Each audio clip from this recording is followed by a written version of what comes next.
All right, turning back to your weather impact forecast. All right, Majestic, you're tracking some rain. We're going to be watching much more than just rain. The possibility of storms, and some of those storms, Ben and Lisa, may even train, which means they could produce the possibility of flooding, even some flash flooding if we see those storms produce the rain that we think we'll see this afternoon. It's important to know that this is not widespread rain, so these storms will start to fire up within each cell.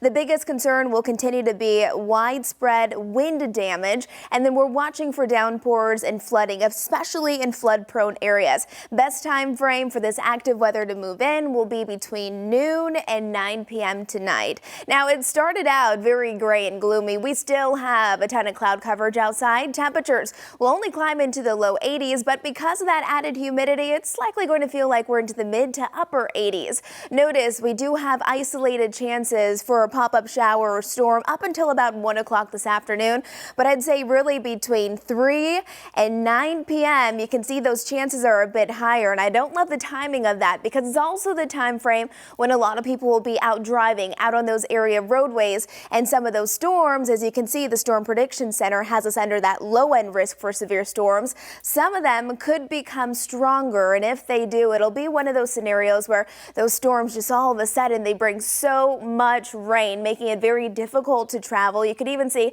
some ponding really fast out on those area roadways, and then damaging wind gusts. Winds gusting up to 60 miles an hour. So if you have things outside, again, that might blow away or get damaged, bring it inside, tuck it away. I always think about my outdoor patio furniture, and then also my plants or my hanging baskets. You might want to bring those down. We're going to be watching for the possibility of flooding. We have a low end risk for that. This is for today, but really we'll be monitoring that over the next several days because we have kind of just this stalled front. So this is helping to provide lift, and it's also bringing in some energy. We have that heat, we have the humidity, and basically what you need to know is that some of us will get some strong storms, and our job as meteorologists is just to let those know who actually do get the storms what's going to be coming our way. Not everyone getting it, but a few areas already seeing some storms produce. So you can see right here it's going to be out towards Taylorsville, just to the west of it. This is not a severe storm or anything like that, but kind of an example of what we could see as we move throughout the next few hours. This one headed towards Cherville. You can see some heavy downpour there. We're not expecting any hail or anything like that, just mainly wind and flooding risk.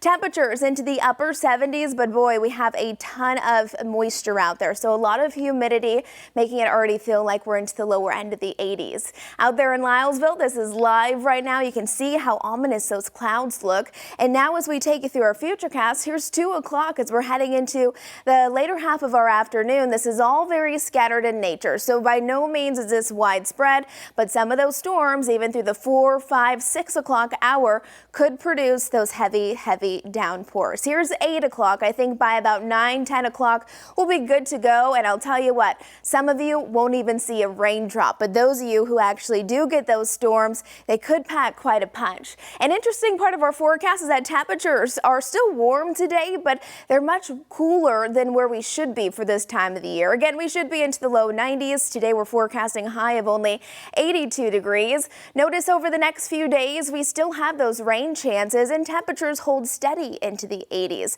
With the added humidity though, still going to feel quite sticky. Now here's a Jerry Hunt Super Center 7-day forecast. We'll be monitoring radar for you all throughout the day, letting you know if any of those storms actually do get strong or even severe. Overnight lows tonight drop down into the low 70s, into the 80s for the rest of our work week, and we do have rain chances each and every day in that 7-day forecast. I would say Saturday seems like that could actually be a pretty nice day. Sunday not too bad either. Low 90s returning with smaller overall rain and storm chances.